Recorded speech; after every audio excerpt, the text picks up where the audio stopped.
자, 이번에는 원의 넓이 단원을 한번 들어가 보려고 해. 자, 오늘은 그 중에 첫 번째 시간인데, 원주와 지름의 관계, 그 다음에 원주율이 무엇인지를 한번 살펴볼 거야. 오늘 새로운 개념이 좀 나타날 텐데, 원주가 나타날 것이고, 원주, 그 다음에 원주율에 대해서 한번 새롭게 알아보려고 해. 준비됐지? 그러면 한번 같이 가보자. 자, 먼저 원주가 무엇인가? 아주 간단해. 그냥 원의 둘레라고 생각을 하면 돼. 원주라는 것은 원의 둘레를 말한다. 여기 빨간색으로 그려져 있는 이 부분이 있지? 이게 모두 다 원주다. 이렇게 생각을 하면 돼. 그리고 우리가 이미 알고 있는 개념이 있지? 지름. 지름 기억나? 원 위에 두 점을 이은 선분 중에서 원의 중심을 지나는 선분, 이렇게 우리가 지름이라는 아이를 정의를 내렸지. 여기가 중심이고 중심을 지나는 두 선을 이은 선분, 이게 이제 지름이 되는 거야. 자, 그래서 그림을 보면은 요 파란색 선은 원의 지름, 그 다음에 빨간색은 원주, 원의 둘레가 원주, 이렇게 기억을 하면 되겠어. 됐지?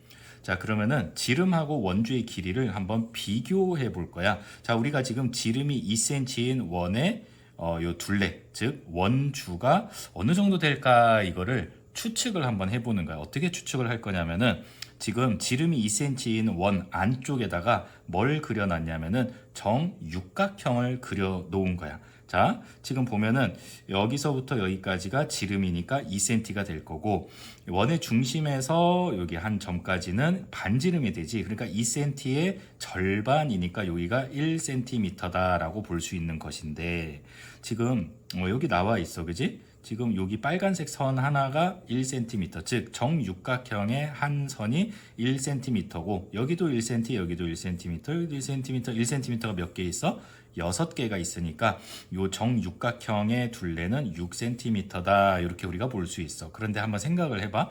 지금 우리가 이 원 안에다가 정육각형을 그려놨잖아. 그러면은 이 원의 둘레가 더 클까, 정육각형의 둘레가 더 클까? 당연히 원의 둘레, 즉 원주가 더 크다라고 볼 수 있겠지. 그래서 우리가 어떻게 볼 수 있냐면은 요 정육각형의 둘레보다 원주가 더 크다. 이거를 이제 어떻게 표현을 하냐면은, 정육각형 둘레보다 지름이 2cm인 원의 원주가 더 크다, 이렇게 표현을 하기도 하고, 그 다음에 정육각형의 둘레를 또 어떻게 표현을 할 수 있냐면은, 원의 지름 요 2cm의 곱하기 3, 3배 한 것보다 크다, 이렇게 볼 수 있는 거지. 원의 지름이 2cm고, 그 다음에 요거를 곱하기 3, 3배를 해버리면은 요 정육각형의 둘레가 나오는 거니까. 자, 이번에는 오른쪽으로 와서 이 원의 둘레 바깥에다가 바깥을 둘러싸는 정사각형을 그렸다라고 한번 생각을 해봐. 그러면은 여기가 이제 반지름이고, 요 반지름만큼 요 정사각형의 한 변의 길이가 나오겠지. 그래서 가로도 2cm, 세로도 2cm 이렇게 될 거니까 요거는 쉽게 구할 수 있지. 2cm가 4개가 있으니까 원의 지름인 2cm가 4개, 그래서 4배, 이렇게 볼 수 있는 거지. 자, 근데 또 생각을 해볼 필요가 있어. 이 원의 둘레, 원주가 더 클까, 아니면은 요 둘러싼 정사각형의 둘레가 더 클까? 당연히 둘러싼 게 더 크겠지. 그래서 부등호가 오른쪽으로 입을 벌리게 된다라는 거야. 그래서 결론을 말하자면은, 원의 지름을 기준으로 봤을 때 원의 지름 곱하기 3보다는 크고, 원의 지름 곱하기 4보다는 작은 것이 원의 둘레, 즉 원주다라고 볼 수 있는 거지. 자, 여기까지 일단 됐지? 자, 그러면은 우리가 이제 본격적으로 조금 어렵지만 중요한 개념인 원주율에 대해서 한번 알아볼 거야. 원주율. 원의 지름에 대한 원주의 비율. 원주는 뭐라 그랬지? 원의 둘레. 이렇게 이해를 하면 돼. 지금은 일단은 써줄게. 즉 그치. 둘레와 지름이 어떤 비율을 가지고 있는가, 이거를 한번 살펴볼 건데, 이렇게 보면 돼. 원주율은 원주 나누기 지름이다, 이렇게 보면 되는데, 이게 왜 나온지를 좀 설명을 해줄게. 우리가 예전에 비라는 거를 배웠을 때 뭐뭐에 대한이라고 나오면은 요 대한 바로 앞에 있는 애가 요 쌍점의 뒷부분에 간다라고 얘기를 했지. 그래서 이렇게 우리가 표현을 할 수 있는 거야. 자, 지름 이렇게 쓸 수 있는 것이고, 요 쌍점 앞에는 뭐야? 그 뒤에 나오는 애라 그랬지? 원주 이렇게 우리가 비로 표현을 할 수 있는 거니까 원주 대 지름, 지름에 대한 원주의 비율. 요거를 우리가 다시 이제 비율로 어떻게 나타내냐면은 뒤에 있는 놈은 무거워요, 분모가 돼요 이렇게 나온다 그랬지.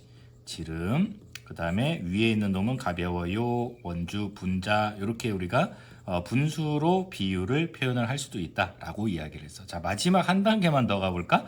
이 원주가 분자고 지름이 분모잖아. 이게 이제 분수 형태인데 분수 형태를 우리가 나눗셈 형태로 바꿔서 쓸 수 있다라는 거 기억나? 뭐지? 분자를 분모로 나눴다 이렇게 표현을 하는 거잖아. 자, 그래서 원주 나누기 지름 이렇게 우리가 볼 수 있는 거야. 그래서 이 원주 나누기 지름이 여기에 나와 있는 이 식이 오른쪽에 있는 이 식이 되는 거고 이것을 우리가 무엇이라고 부르는가? 바로 원주율이라고 부른다라는 거야. 자, 원주율 계산해 봤더니 수학자들이 아주 오래전부터 계산을 많이 해본 거야. 그랬더니 3.1415926535897932 점점점점 끝없이 이어진다. 그래서 우리가 이걸 다 쓸 수가 없어. 그래서 편의상 뭐 3이라고 쓸 때도 있고 3.1이라고 쓸 때도 있고 3.14 등으로 어림해서 그냥 반올림해서 쓴다라는 얘기야. 자, 그러면 원주와 지름의 관계 마지막으로 한번 정리를 해볼까?